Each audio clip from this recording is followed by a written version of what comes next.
Y dele la mano al que está a su lado y dígale, yo vine a escuchar la palabra.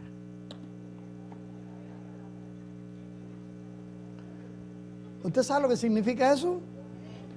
Como vine a escuchar la palabra, no me des conversación. Y si usted esperaba que Daniel predicara, pues no, es el papá de Daniel. Es que él está sumamente ocupado últimamente y me dijo, papi, ¿puedes predicar el jueves? Claro que sí. Por tantos años lo hice.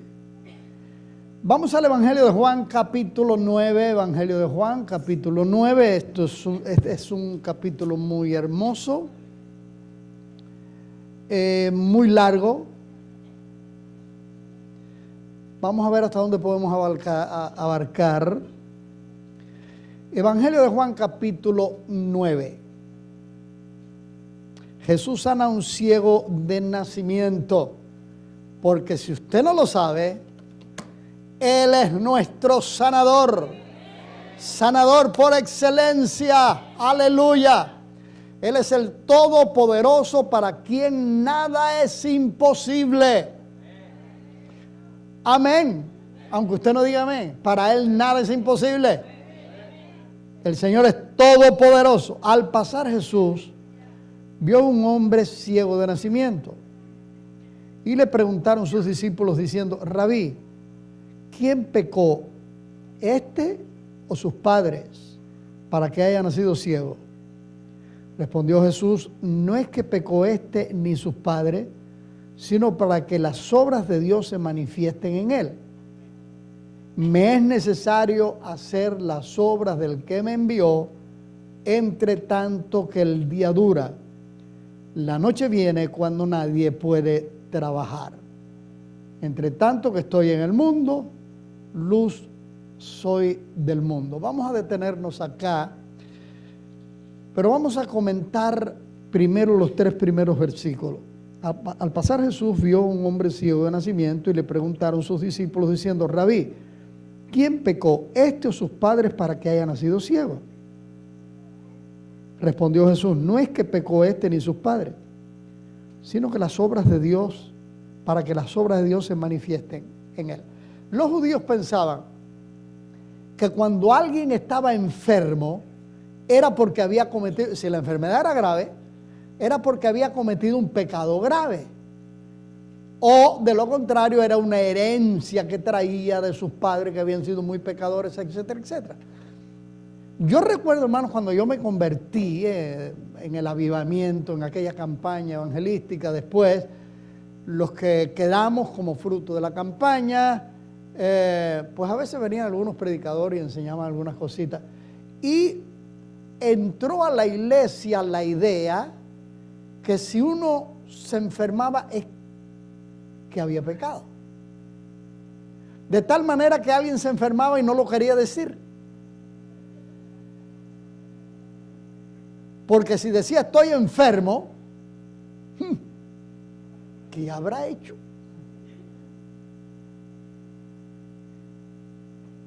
Ahora, sabemos muy bien que la enfermedad vino como consecuencia del pecado, de la desobediencia. Es parte de la maldición, y yo lo repito y lo repito y lo repito, hermano. La enfermedad nunca podemos aceptarla como una bendición. Es parte de la maldición. Y Jesús se hizo maldición por nosotros. Y en su cuerpo llevó nuestros pecados y llevó también nuestras enfermedades. ¿Usted entiende eso? Amén. Ahora, si hay enfermedades que son consecuencias del pecado, por ejemplo el SIDA. El SIDA apareció en el África hace como 30 años, era una enfermedad desconocida, ataca el sistema inmunológico de la persona, comenzó con los monos en África, pasó al ser humano y se hizo famosa esta enfermedad como la enfermedad de los homosexuales. Y se ha multiplicado. En África hay millones de infectados con el SIDA. La actividad sexual de un mundo sin temor a Dios ha hecho que esta enfermedad haya crecido a un ritmo tan acelerado. Sin embargo, hay personas inocentes que han sido infectadas de SIDA. En África hay cantidad de mujeres y los niños ya nacen con el virus del SIDA y son inocentes. Recuerdo que por transfusión de sangre muchísimas personas se infectaron.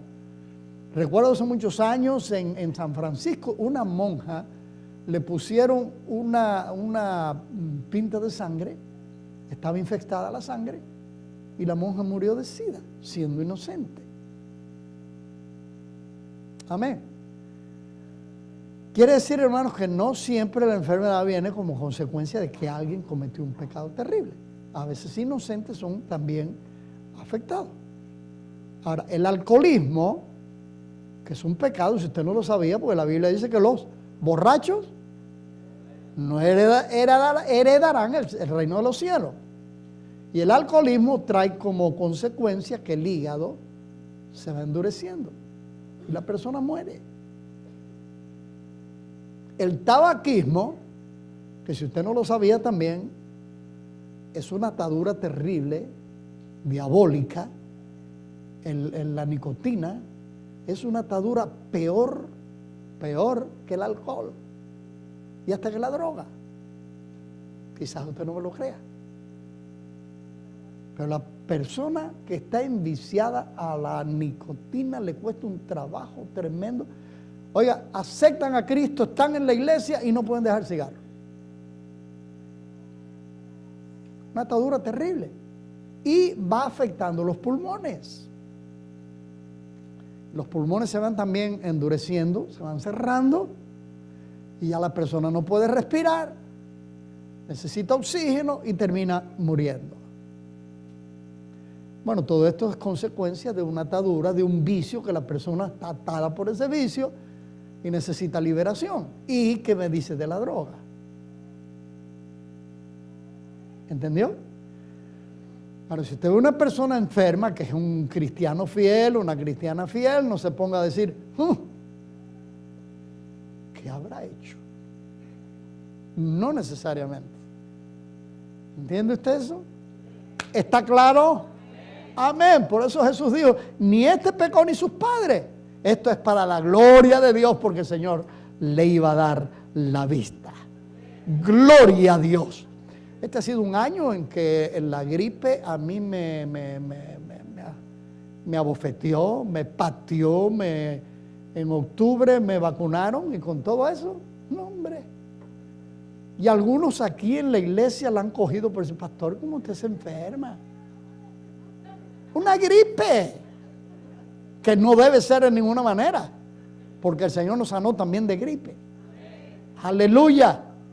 Tampoco es por viejo. No se equivoque.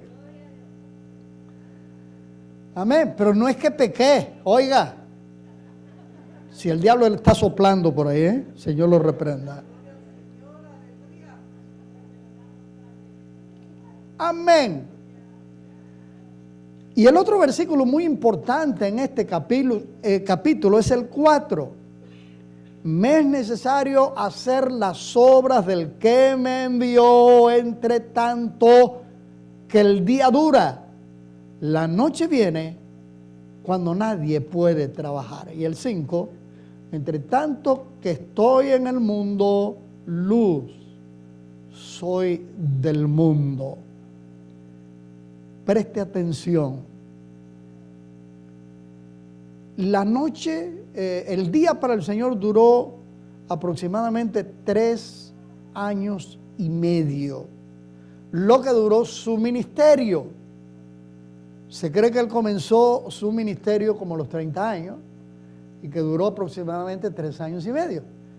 En ese tiempo el Señor recorrió Palestina de norte a sur, de este a oeste, haciendo bienes, como dice Pedro en Hechos capítulo 10, versículo 38, haciendo bienes y sanando a todos los oprimidos por el diablo, haciendo milagros, predicando la palabra.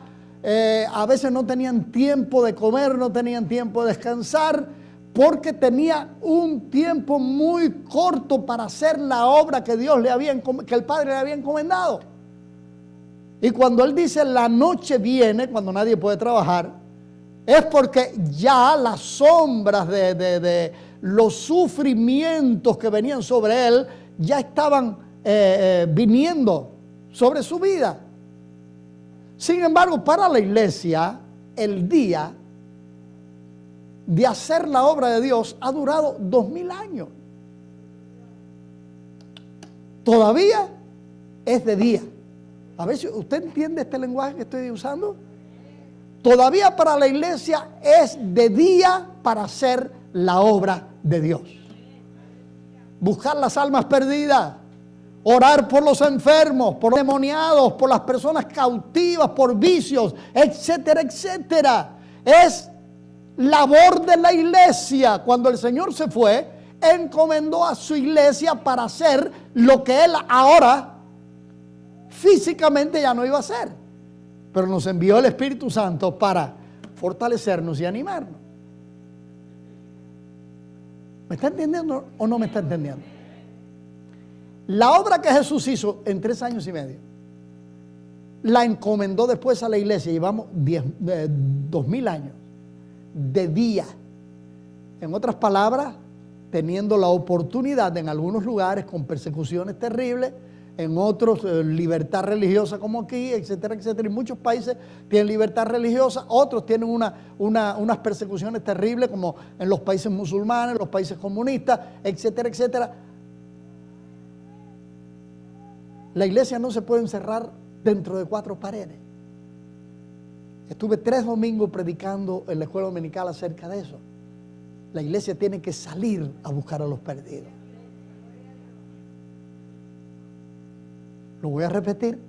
La iglesia tiene que salir a buscar los perdidos. ¿Tienen frío o calor? ¿Está bien así? Muy bien.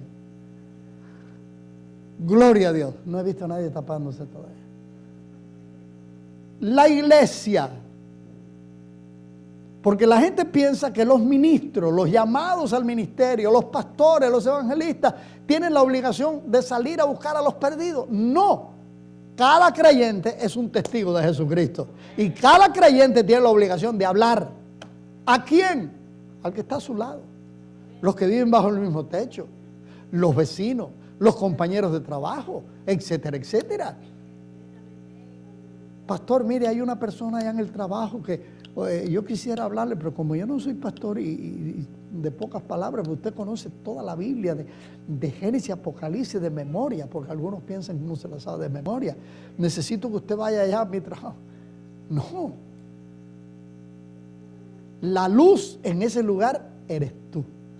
La sal en ese lugar eres tú. Habla de Cristo.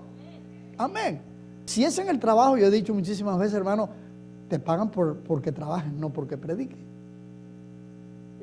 Pero a la hora del lunch, antes de que suene la sirena anunciando que ya comienzan a trabajar, o después que sale del trabajo, habla de Cristo, comparte las buenas nuevas.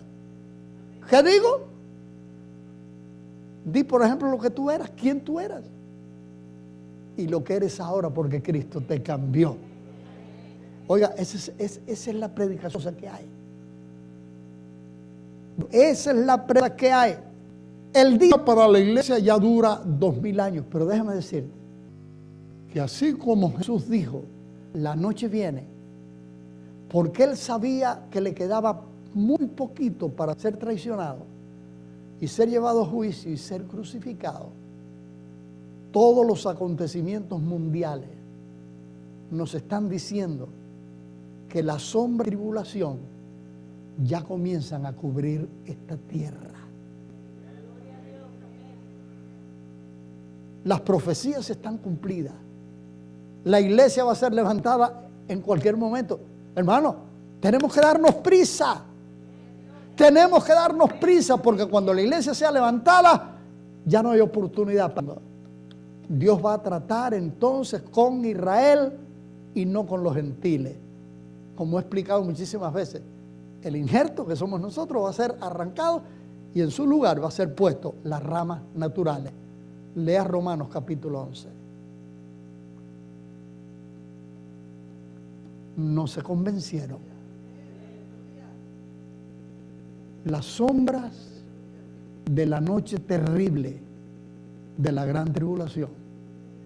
Y ya como que parece que ya estamos en la gran tribulación. Algunos me han preguntado, ¿ya estamos? No, esta no es la semana 70 todavía de Daniel 9. ¿Qué ha pasado acá en el medio oeste, en el sur de los Estados Unidos? ¿Cuántos tornados han pasado? ¿Cuánta gente ha muerto? ¿Cuánta destrucción? Actualmente. Vea en Colombia, Venezuela, Ecuador, las inundaciones terribles. Casi entera está bajo el agua. Hambruna. Las epidemias, la violencia. Oiga, cuando uno mira a México, hermano.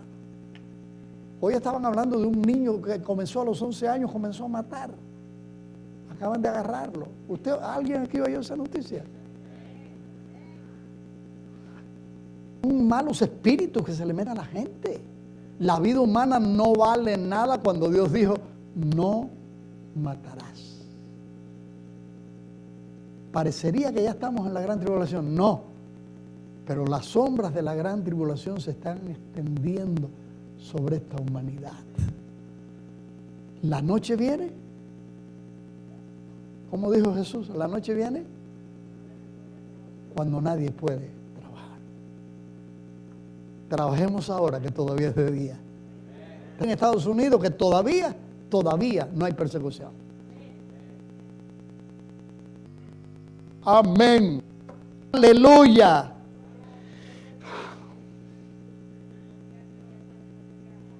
Versículos 6 al 12. Dicho esto, escupió en tierra e hizo lodo con la saliva y untó con el lodo los ojos del ciego.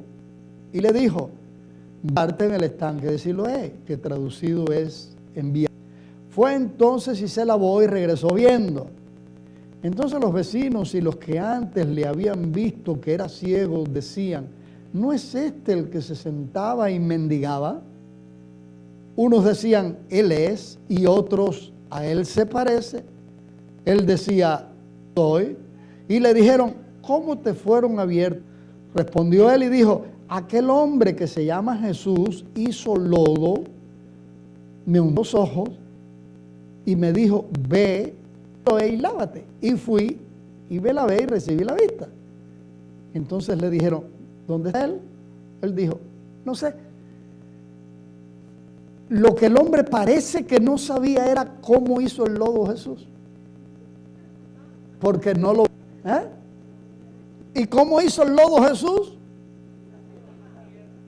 Escupió saliva. Oiga, si yo hago eso hoy en día, me llevan preso, pues está... Si usted no lo sabía, está PIR en la calle, pueden ponerte una multa. Porque vienen, se posan allí, y si uno tiene una enfermedad, va y otra persona puede ser infectada, etcétera, etcétera. Algo el Señor hizo saliva, con su saliva, hizo lodo y se lo puso. ¿Y qué pasó? Pues los ojos me dijo que fuera y me lavara y me lavé y estoy viendo. Ahora, preste atención, hermano.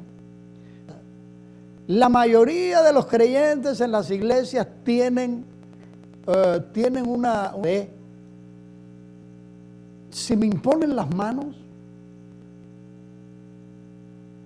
si me echan aceite, mejor todavía. Sin embargo, el Señor no usó siempre el mismo método.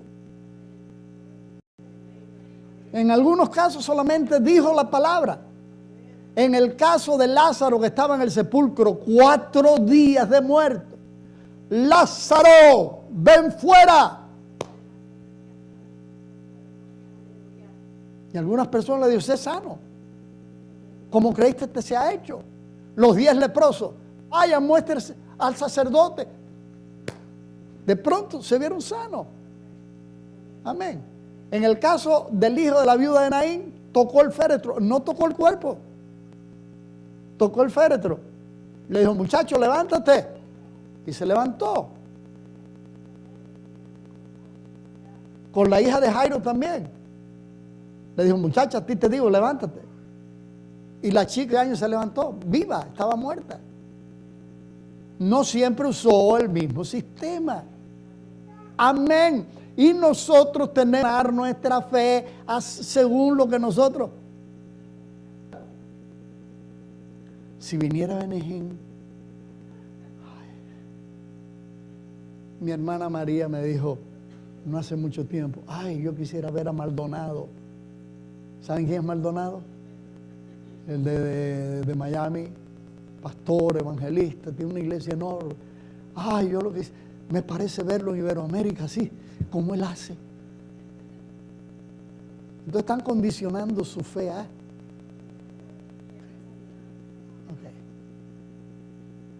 La hermanita dijo, voy a hablar con la hermana Aura. Que la hermana Aura busca al Señor.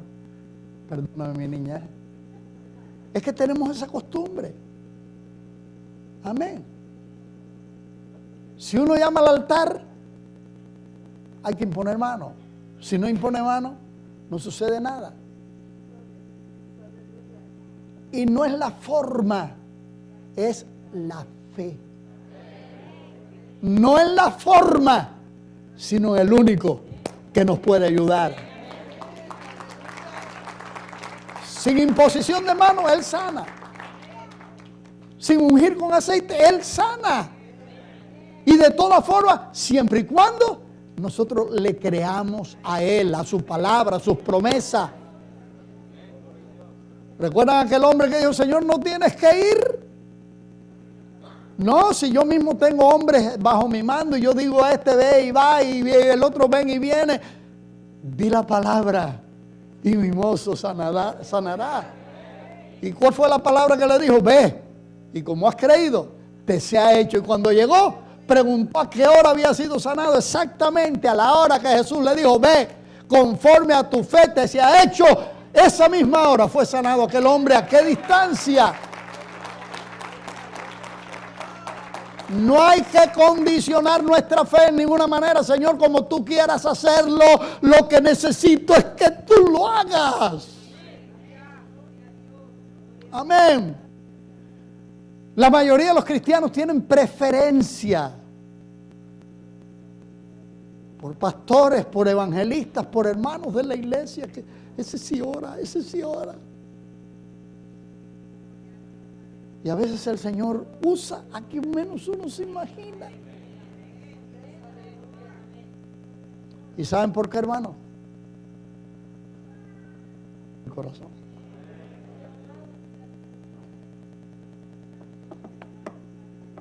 Y Él sabe cómo anda cada uno.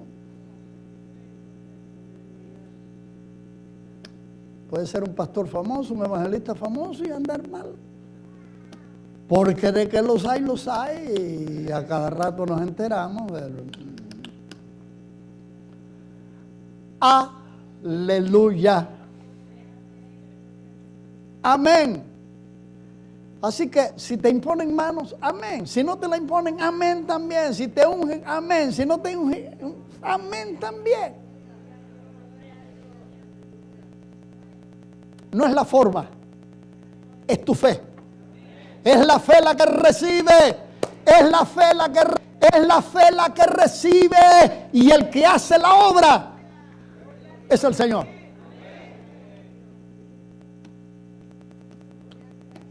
Gloria a Dios. Óigame, yo voy a probar un día de esto el hacer lodo con saliva a ver qué pasa. Y voy a probar con Sobeida a ver si se le quita la artritis.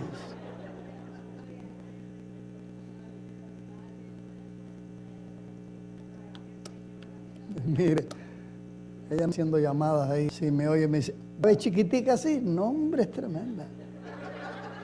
No te atrevas. Y le preguntaron al que había sido ciego, ¿dónde está él? ¿Qué dijo él? no sé, me sanó, pero y se fue. Pero qué triste, hermano, que hay tantos creyentes en las iglesias que preguntan acerca de su Señor, no pueden decir mucho de Él. Y pueden decir mucho de Él, porque es una relación genuina entre el Señor y el discípulo, el Señor y la discípula. Si alguien nos pregunta,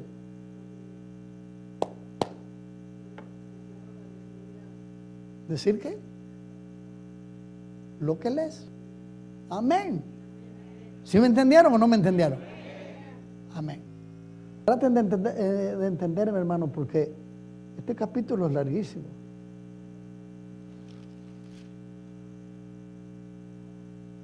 No, hombre, hasta el 41. Y quiero comentarlo todo antes de irme. Así que traten de entenderme. Si yo veo que ustedes no me están entendiendo. Llevaron ante los fariseos al que había sido ciego y era día de reposo cuando Jesús había abierto los ojos. Así que trabajo tan terrible, hermano, quebrantando el día de reposo. ¿Sabe qué? Tendo a hacer un poquito de lodo y ponerlo en los ojos y decirle, vete y lávate. Y ya lo estaban condenando por eso. Y mire, ustedes no saben, posiblemente ustedes no saben. Pero hay iglesias, hoy estaba leyendo algunos capítulos de 2 de Corintios. Oiga, para aplicarlo a algunos predicadores de hoy en día, que están saqueando a la gente. En 2 de Corintios, que ponen cargas sobre la gente, cargas como dijo el apóstol Pedro en el primer concilio, en el capítulo 15 del libro de los Hechos, hablando de las cargas que querían poner sobre los nuevos cristianos gentiles. Dice, hablando de la ley, Pablo confiesa allí que ni nuestros padres ni nosotros hemos podido llevar. La ley es tan y tan difícil que Pedro confesó, ni nuestros padres ni nosotros hemos podido llevar. Y los fariseos eran así, eran terribles, poniendo cargas sobre la gente que ni ellos mismos llevaban. Y hay iglesias donde ponen cargas sobre la gente, sobre todo sobre las hermanitas, porque son talibanes. ¿Usted sabe lo que es un talibán? Iglesias donde a las hermanitas las tienen como los talibanes a las mujeres musulmanas. Y aquí en Iberoamérica no hay de que se quejan, ingratas.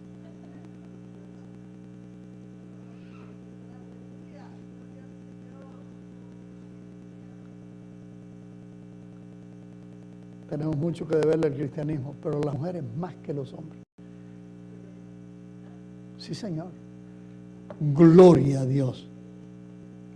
Y era día de reposo cuando Jesús había hecho el lodo y le había abierto los ojos. Versículo 14 al 15. Volvieron pues a preguntarle también los fariseos cómo había recibido la vista.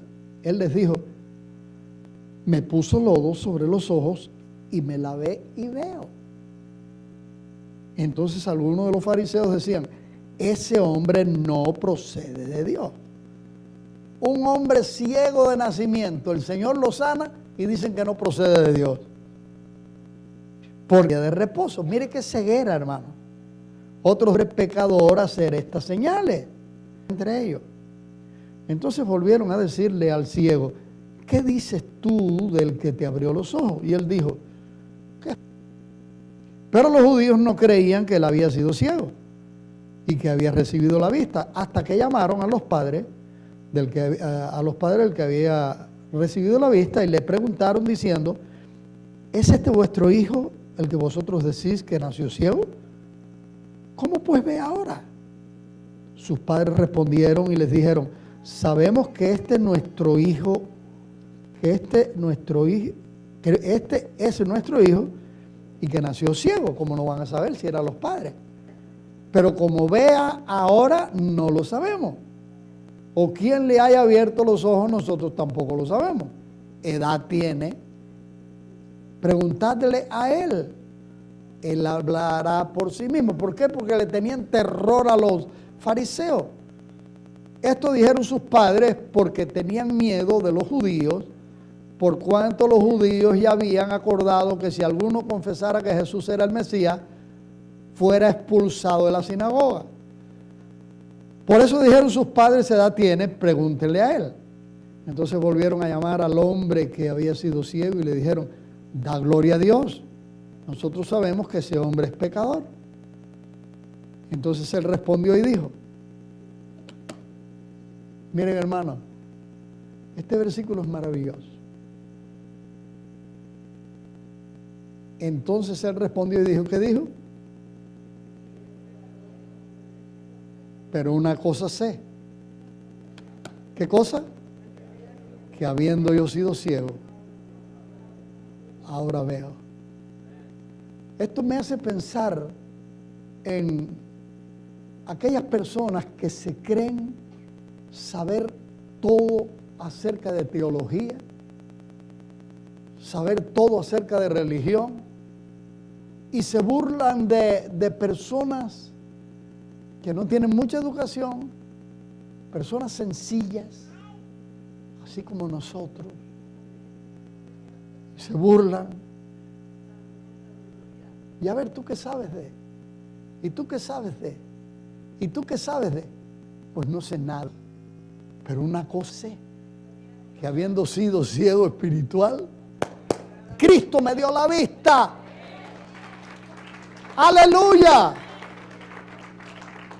Y esa es la predicación más poderosa que existe, hermano. Por eso yo digo, cualquier creyente puede defender su fe lo más sencillo posible. Diga lo que Cristo hizo en su vida, ya está. Y desármelos. Porque ellos vienen como Goliat, como le dijo David a Goliat: tú vienes en nombre de tus dioses, pero yo vengo en el nombre de Jehová de los ejércitos. Y láncele la piedra. Yo no sabré nada de teología, no sabré nada de la historia de la iglesia, no sabré nada. Pero cuando yo era un pecador, era una pecadora, me entregué a Cristo, mire, soy una nueva criatura. Explíquenme eso. Amén. Como aquel africano, ¿se acuerdan que les he contado muchas veces aquí que había sido caníbal? Y un colono francés lo vio leyendo la Biblia. Y se rió de él. Ya en mi país nadie lee ese libro. Y él lo miró con compasión, el africano miró con compasión al colono y le dijo: Buana, si no hubiera sido por este libro, yo te hubiera comido.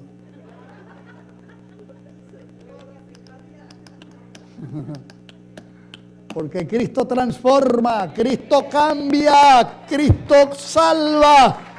¡Aleluya!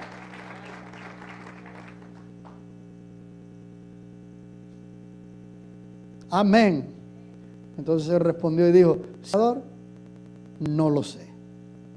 Una cosa sé, que habiendo yo sido ciego, ahora veo. Y mire, hermano, posiblemente él no sabía leer el Antiguo Testamento porque había nacido ciego.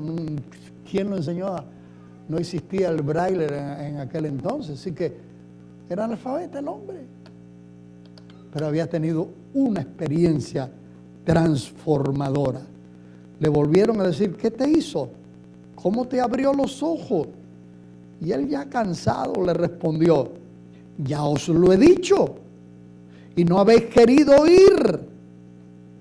¿Por qué lo queréis oír otra vez? ¿Queréis también vosotros haceros sus discípulos? Y le injuriaron y dijeron: tú eres su discípulo, pero nosotros discípulos de Moisés somos. Nosotros sabemos que Dios ha hablado a Moisés, pero respecto a ese, no sabemos de dónde sea.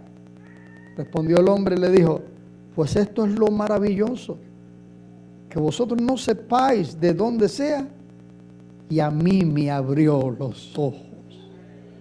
Y sabemos que Dios no oye a los pecadores, pero si alguno es temeroso de Dios y hace su voluntad, a ese oye. Oiga, ya era predicador el hombre. La saliva hizo efecto, hermano. Desde el principio no se ha oído decir que alguno abriese los ojos a uno que nació ciego. Si este no viniera de Dios, nada podría ser. Pues dijeron, tú naciste del todo en pecado. Ve la creencia de, si naciste ciego, porque naciste en pecado.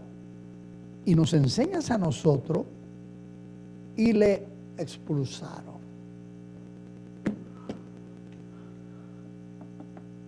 Todos nosotros tenemos un testimonio que compartir. Puede que usted no tenga facilidad de palabra. No la necesita. Además, un verdadero creyente, una verdadera creyente testifica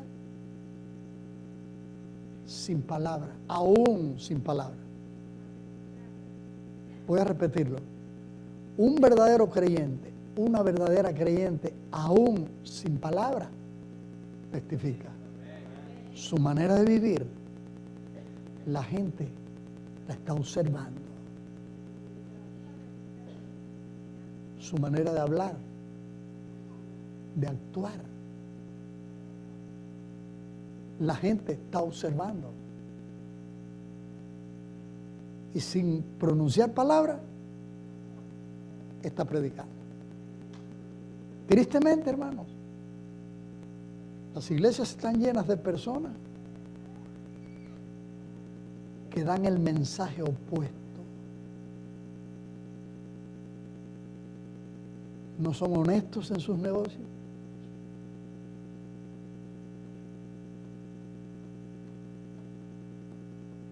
Les sigo su lenguaje. Es el de Pedro cuando se asustó y dijo, no conozco al hombre.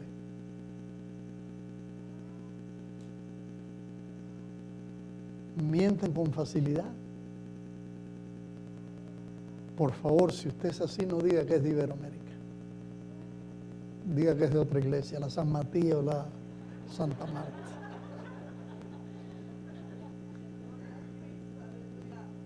Por si la moja. Por eso dije, el verdadero cristiano, la verdadera cristiana, aún sin palabra, está alumbrando, está testificando. Recuerdo a la hermana Ela Mendoza, una miembro de la iglesia de Infante Santa Marta de La Habana, una fiel creyente, fui su pastor. En una ocasión se enfermó, fue al hospital. Cuando salió, ella testificó. Estaba en una sala de visiones, muchas camas. Había muchas mujeres allí enfermas. Y había una al lado de ella que la estuvo observando. Y un día le dijo, oye, ¿quién tú eres? ¿Tú perteneces a algo? ¿Perteneces a alguna religión? Y la hermana Ela no le había hablado nada del evangelio. La hermana Ela le preguntó, ¿por qué Porque te he estado observando y tú eres distinta. En ti, que te hace distinta. ¿Quieres ese algo? La presencia del Señor, el nuevo nacimiento, la transformación.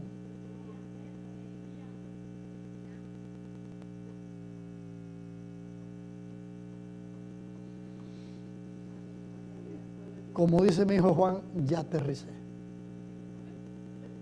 ¿Y cómo dice Daniel? No, cuando termina. Ya estoy terminando. Pero eso termina media hora después. Después de la media hora que puestos de pie, hermano. Gloria a Dios.